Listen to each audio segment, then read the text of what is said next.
নমস্কার, আজকে রান্না করছি চিংড়ি মাছের মালাইকারি। 2 চামচ কালো সর্ষে, 2 চামচ পোস্ত আর কাজু।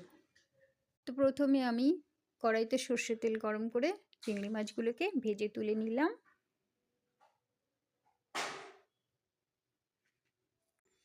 এবারে ওই তেলের মধ্যেই তেজপাতা আর শুকনো লঙ্কা ফোড়ন দিলাম।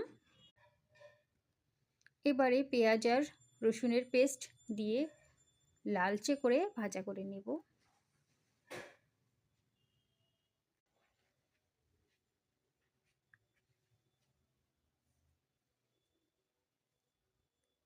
ভাজা হয়ে গেলে আমি এবারে আদা আর কাঁচা লঙ্কার পেস্ট দিয়ে দেব।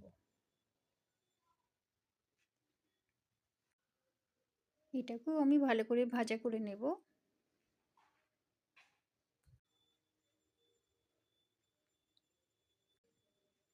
এবারে আমি সর্ষে আর কাজু পোস্তর পেস্ট দিয়ে দেব।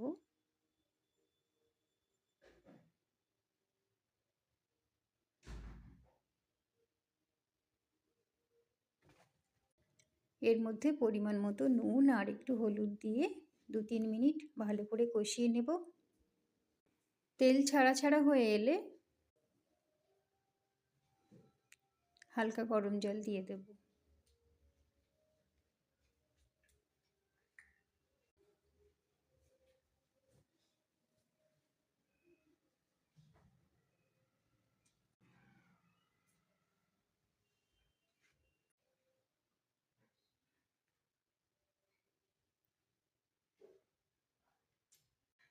মশলা আমার কষানো হয়ে গেছে, এবারে আমি জলটা দিয়ে দেব।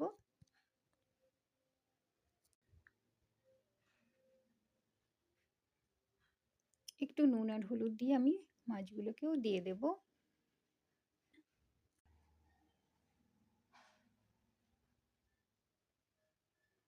দশ মিনিট ফুটিয়ে আমি নামিয়ে নেব। এর মধ্যে আমি কোনো গরম মশলার ব্যবহার করছি না।